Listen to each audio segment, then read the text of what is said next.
Saludos, queridos amigos del canal Aurora y de la Iglesia de Defensores de la Fe de Guayama en particular. En este momento vamos a tener unas palabras sobre la historia de la denominación Alianza Cristiana y Misionera. ¿Por qué razón? Porque el fundador de los Defensores de la Fe, en sus orígenes, fue parte de esta denominación y tuvo un papel destacadísimo en su desarrollo en Puerto Rico. Pero antes, vamos a hablar un poco acerca de la Alianza Cristiana y Misionera. Esta unión de iglesia tiene sus orígenes en dos organizaciones interdenominacionales fundadas por Albert Benjamin Simpson en 1887 en Old Orchard Beach, Maine, Estados Unidos. Se llamaba The Christian Alliance, que se centró en misiones nacionales, y la otra denominación fue The Evangelical Missionary Alliance, que se centró en misiones en el extranjero. Estas dos organizaciones se fusionaron en el 1897 para formar la Alianza Cristiana y Misionera. Simpson resume el Evangelio en 4 aspectos: Jesucristo Salvador, Jesucristo Santificador, Jesucristo Sanador y Rey que pronto regresará. Esto llegó a ser también parte de los principios fundamentales de los Defensores de la Fe, que en esa época, unos cuantos años más adelante, nació en los Estados Unidos con el Dr. Gerald B. Whitfield, y quien fue un amigo, unos colaboradores entre sí, para el desarrollo de los Defensores de la Fe en Puerto Rico, en todo el Caribe, y también en los Estados Unidos en sus aspectos de iglesia. Bueno, pero proseguimos con la historia de la Alianza. A principios del siglo XX, varios miembros de la Alianza adoptaron creencias pentecostales. Sin embargo, Simpson estaba en contra del hecho de que hablar en lenguas sería una prueba obligatoria del bautismo del Espíritu Santo, y criticó varias prácticas de pentecostalismo que él consideraba excesivas, las cuales fueron dirigidas por algunos pastores. Este tipo de controversia, que a veces es fructuosa, todavía sigue existiendo en medio del pueblo evangélico. Sin embargo, la visión de los defensores del Dr. Rodríguez era que lo importante era Jesucristo, que lo importante era el Evangelio llegando al ser humano, y que se respetaba las divergencias que pudiera haber siempre y cuando estuvieran dentro del amor de Cristo y de una sana doctrina. Así que esto en nada afectó la visión y el desenvolvimiento del doctor Juan Francisco Rodríguez dentro de la Alianza y después como cofundador de los Defensores de la Fe. Después de la muerte de Simpson en el 1919, la Alianza siguió su curso, enfatizando la vida cristiana más profunda. En 1930, la mayoría de las ramas locales de la Alianza funcionaban como iglesia, pero todavía no se veían a sí mismos como tales. Para el 1965, las iglesias miembros adoptaron una confesión común. En 1975 se organizó oficialmente la Alliance World Fellowship. Ya en el 2010 estuvo presente en 50 países.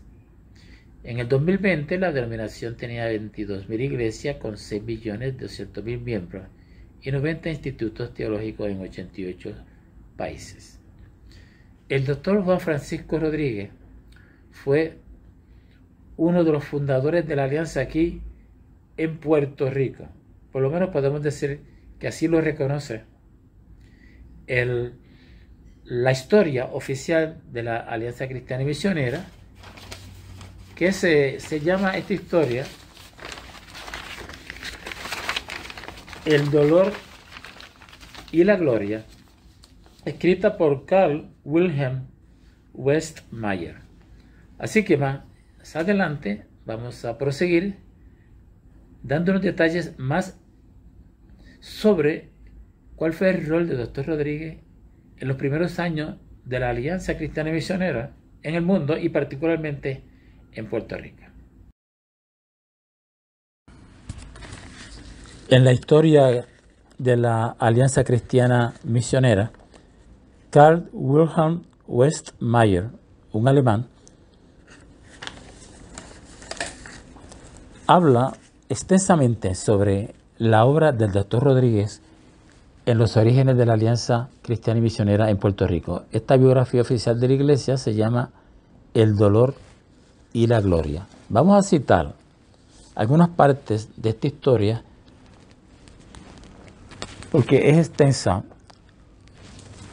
el contenido que dedican a nuestro fundador en los defensores, que en ese momento era un obrero destacadísimo, históricamente significativo en la Alianza Cristiana y Misionera. Dice en uno de los capítulos de este libro acerca de Francisco, entre paréntesis, Franco Rodríguez en Vega Baja, en particular en Vega Baja.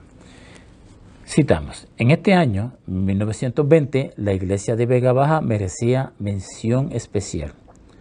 Rafael Landrón y Landrón había vuelto como pastor e iba a quedarse hasta el año 1923, época que uno de los cronistas locales recuerda como un periodo de gran avivamiento.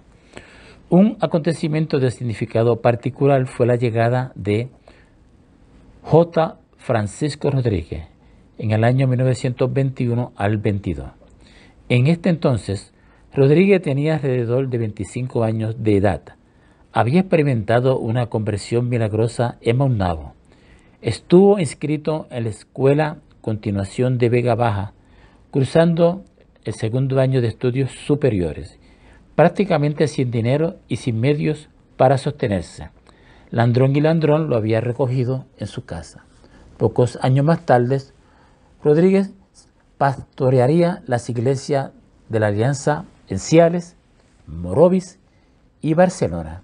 Enseñaría en el Instituto Bíblico de Ciales y pondría la piedra angular para la iglesia en Arecibo. Antes de asumir el pastorado de Barceloneta, plantó una iglesia aliancista en Guayama, que más tarde iba a constituirse en la primera congregación de los defensores de la fe. En el año 1921, el pueblo de Vega Baja albergaba un centro de exposición para promover desarrollo y progreso. Junto con otros estudiantes, Rodríguez participaba en una competencia de ensayos y ganó el primer premio, el cual entregó a su pastor como ofrenda al Señor. En 1921, todavía hospedado en la casa de Landrón y Landrón, don Francisco llegó a relacionarse en una manera más estrecha con la Alianza cuando se celebraba una reunión de obreros en Vega Baja.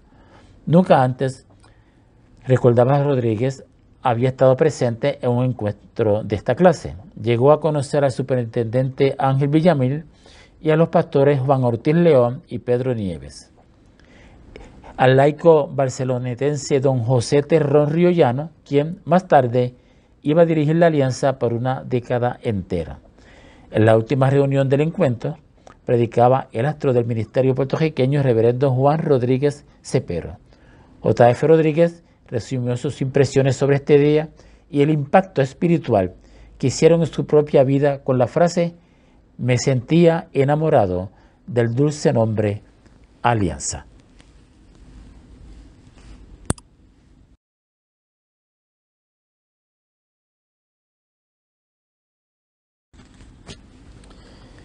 En otro capítulo de la historia oficial de la Alianza Cristiana y Misionera,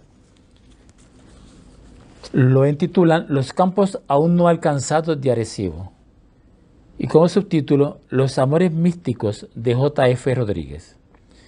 El ministerio de J.F. Rodríguez, con su visión de una obra nueva en Arecibo, ilustraba realmente el significado verdadero de la frase de los Salmos: Los que sembraron con lágrimas, con regocijo segarán. Irá andando y llorando el que lleva la preciosa semilla, mas volverá a venir con regocijo trayendo sus gavillas. Salmo 126, 5 y 6. En vez de enfocar las lágrimas de la obra, de las cuales sin duda había muchas, don Franco se concentró en la cosecha, en los milagros que iba a efectuar el mensaje. Y fue así mismo que J. Francisco Rodríguez fundó la iglesia de Arecibo. Mientras aún pastoreaba en Guayama, escribió: Jesucristo, mi dulce compañero de viaje, grabó en mi mente la palabra Arecibo. Rodríguez conoció y respetó a la ciudad y, cautivado por su ambiente acogedor, había empezado a visitarla, aparentemente desde 1930, y así empezó lo que llamó Mis Amores Místicos con Arecibo. Desde Guayama, Rodríguez viajaba todos los lunes a Arecibo para buscar una casa que pudiera convertir en una sala de predicación.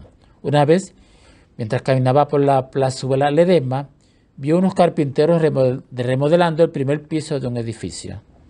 Habló con el dueño, quien le informó que podría agendar la sala. Para su sorpresa, el hijo del dueño, el encargado de las cuestiones económicas, vivía en Guayama. Concertaron una cita y después de uno de los servicios que Rodríguez solía celebrar en Guayama, firmaron el contrato por una suma anual. Rodríguez compró sillas y el hermano Navarro de Barcelona fabricó un rótulo para la iglesia. Más tarde, la iglesia de Guayama le regaló un lindo órgano. Rodríguez enfatizó que estableció este esfuerzo en acuerdo con las otras iglesias evangélicas de la ciudad, o sea, con la misión metodista y aún con la iglesia pentecostal, de la cual dijo siempre he tenido el aprecio de todos sus pastores. Durante este tiempo, Ángel Villamil estaba todavía en el Perú. Le habían escrito solicitando su opinión acerca de la posibilidad de abrir obra en Arecibo. Pero con miras a la situación económica, Villamil no pensó que tal paso sería prudente. La obra de don Franco en Guayama florecía, tenía una congregación creciente. Rodríguez hubiera debido sentirse contento, pues ningún pastor podía esperar más de una iglesia evangélica. Pero Rodríguez sintió que el Señor le había llamado a Arecibo. Los amores místicos de don Franco para con la ciudad de Arecibo brotaron de su relación personal íntima con Jesucristo, quien le había llamado a realizar esta labor. Recordó, la alianza había resuelto reducirse por la situación de moratoria económica que azotaba al mundo, es decir, la Gran Depresión. Pues, como explicó Rodríguez en el Departamento de Misiones Foráneas de la Alianza, los Estados Unidos no se sintieron en condiciones de prestar más ayuda y habían dado a la Iglesia de Puerto Rico la autoridad para manejar sus propios asuntos. Cuando a principios de 1931 Rodríguez reveló a la iglesia de Guayama que iba a entregar el pastorado con el fin de plantar una iglesia en Arecibo, la congregación se puso en contacto con el superintendente. Enseguida Ortiz León, quien era el superintendente, viajó a Guayama y dijo lo siguiente: mi primer motivo para este viaje a Guayama es decirle a la congregación que la misión no tiene nada que ver con esta decisión de don Franco, como tampoco tuvo que ver con su cambio de Ciares por Guayama, donde ha trabajado 5 años con tanto éxito. Pero aunque la decisión fue de él, en Guayama lo hemos respaldado como obrero en la alianza. Respecto a su conciencia y decisiones, las respeto profundamente. Si pidiera mi consejo, yo le diría que su sitio es Guayama. En ninguna otra parte de la misión tiene nada para él, ni para ningún otro obrero. Don Francisco sabe que tuvimos que entregar graciales a los discípulos de Cristo, igualmente hicimos con Vega Alta. Igual transacción habrá que hacer en Morbi, donde él también fue pastor. Rodríguez había empezado, cejamos la cita. Continuamos. Rodríguez había empezado la obra en Guayama por cuenta propia. La iglesia había tenido tal desarrollo que el lugar donde estaban reuniéndose había llegado a ser muy pequeño. Necesitaban doble espacio. Más impresionante aún era que en este momento no había otro lugar en todo el territorio aliancista donde los creyentes contribuyeran con tanta liberalidad y sacrificio para el sostenimiento de la obra. Para Ortiz León, que era el superintendente, Guayama era un lugar que demostraba realmente podían ser los cristianos en una situación de gran estrechez material. En contraste, una ciudad como Arecibo necesitaba facilidades y esfuerzos que en ese instante la alianza no podía proveer.